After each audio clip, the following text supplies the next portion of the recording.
Before we get started with this video, I just want to thank all you guys for being loyal subscribers. We're close to 1,000 videos. Music Madness is coming. Music Madness will be here before you know it. It's less than a month away, or if you're viewing this from the future, it's already here or has already passed. Just be ready for it. It's going to be a lot of fun. 64 bands going to all lead to one, and that one band is going to get a discography review. It's going to be awesome.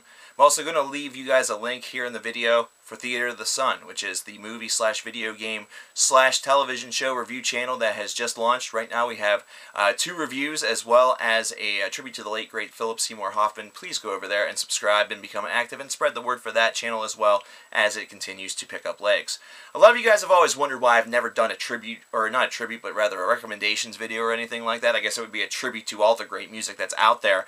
And I finally decided that it's time to rectify this and try to do this at least on a once-a-month basis or something like that. So for the very first episode for February 2014, I decided to go with the theme of albums that are now leaving my car. These are albums that I have had in my car for a while, that I've been listening to on heavy rotation for the past couple of months, that now will be exiting the car and going back into the greater collection to be listened to basically whenever I see fit, in favor of other albums that are now in my car that I've gotten a little bit more recently. Either that or that I've brought out to listen to in the car recently. So we'll call this the Cleaning Out My Car edition of this little recommendation show type thingy that we have going on here. I don't fucking know.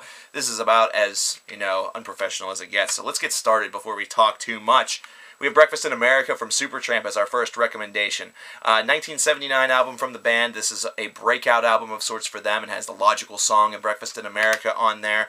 Breakfast in America was actually interpolated a little bit in the Gym Class Heroes song Cupid's Chokehold, for those of you who remember whenever that song was everywhere a number of years ago. But Supertramp was the band not only that did that little catchy beat first, all you beatnickers out there that think that that was original, and secondly, the album itself is phenomenal. This is a prog rock band, or just a straight up progressive band that kind of took a little bit more of a turn into the prog rock or prog pop even destination that just really, it's just a fantastic album. I can't really recommend that enough. The logical song is actually used in a song called Ramp, the logical song from the German trance techno / happy hardcore artist Scooter, who's also fantastic. That's another name that I recommend. I don't have anything physical to say or to physically recommend. Just check out anything you can from Scooter if you're into happy hardcore or trance techno music. Second one we have is Monster Magnet's Power Trip. I like this because it's signed. I love it because it's Monster Magnet, and Monster Magnet is just a really, really awesome group. I've reviewed albums of theirs in the past, so this is not one that should be altogether all of that non-familiar. Power Trip was a huge song. If you're a big fan of alternative radio, they have more of a straight-up traditional heavy metal vibe to it. Some people would call them heavy alternative. I would highly disagree. And there's even a stoner rock or a stoner metal edge, especially in some of their earlier work. On Power Trip, it's not something that's quite as evident, except for on a couple of tracks, a great example of which would be Bummer, track number 5. I had to recall the track there. That's kind of sad. This one isn't so much a recommendation, just as something that I found that I thought was kind of neat to describe to you guys, of sort of what music store culture sometimes is like. My manager is really, really big into making CDs, making his own mixes for the store and stuff like that, and he started a series for Christmas time that every single time Christmas comes and you get a gift from him, included with the gift is a mix of some of the Christmas songs that were on the rotation throughout the season that he was able to find, as well as other little hidden secrets that perhaps we've never heard before at the store or would hear in future years.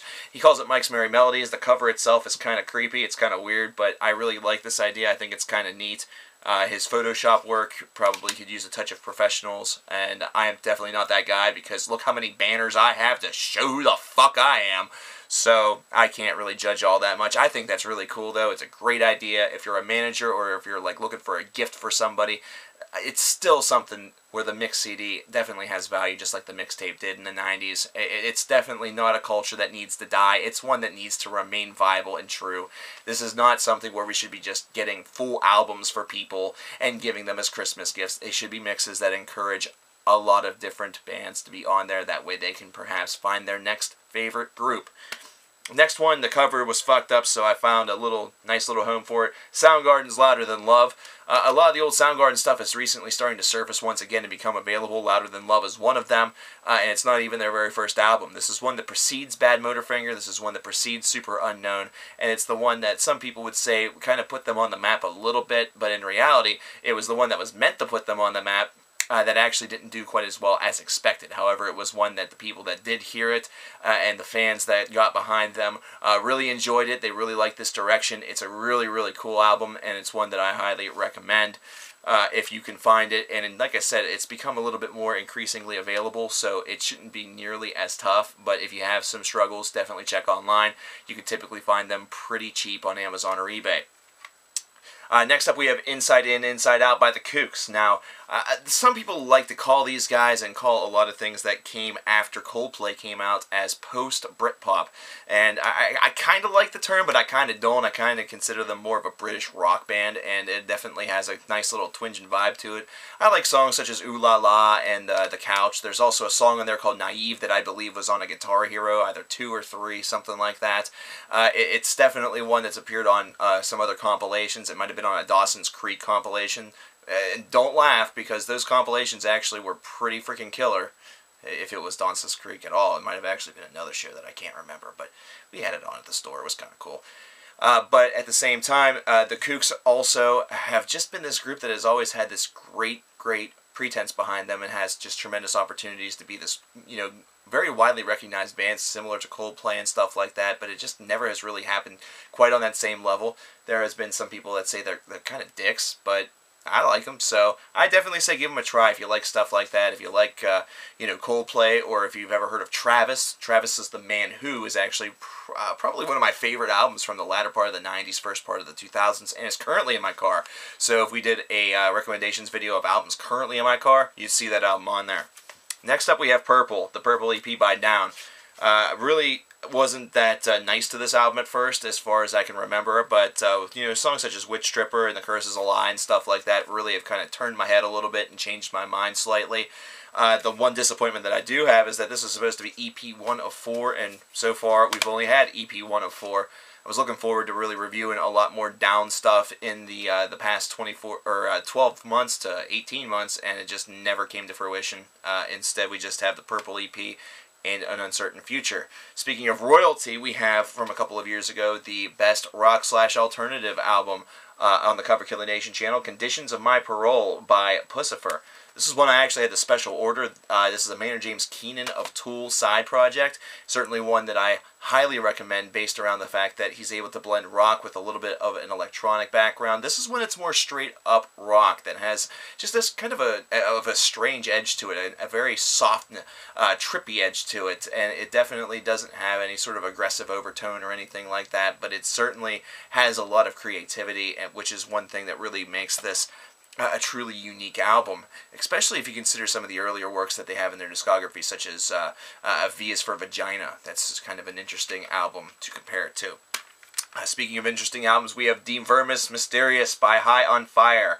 One of my introductions to this band. I still listen to King of Days for like the 10,000th time every so often, and I just really love that album. I really love that band. For those of you who have been watching Cover Killer Nation for a while, you know that I've reviewed this. I've reviewed I think one other High on Fire work, and check these guys out. You know that they definitely have a stoner side to them, but they also have a cool side to them where it's a little bit more of a doom metal feel, and it's really difficult to not pay attention to these guys.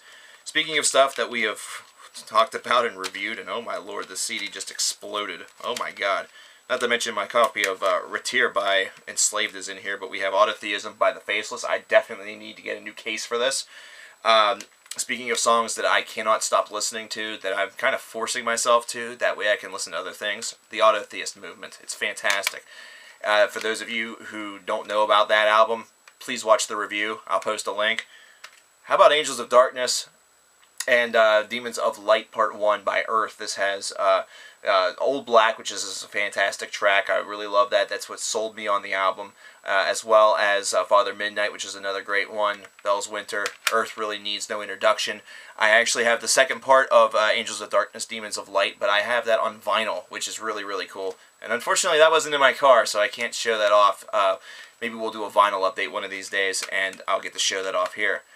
This here looks familiar, but it's actually not what you think it is. This is not the Black Album by Metallica. This is instead Food and Liquor Part 2 by Lupe Fiasco. It's a rap album. Yeah, you're probably surprised, but you shouldn't be. Lupe was able to blend a lot of great social awareness into this album with some pretty articulate beats and just some fantastic rhyme schemes.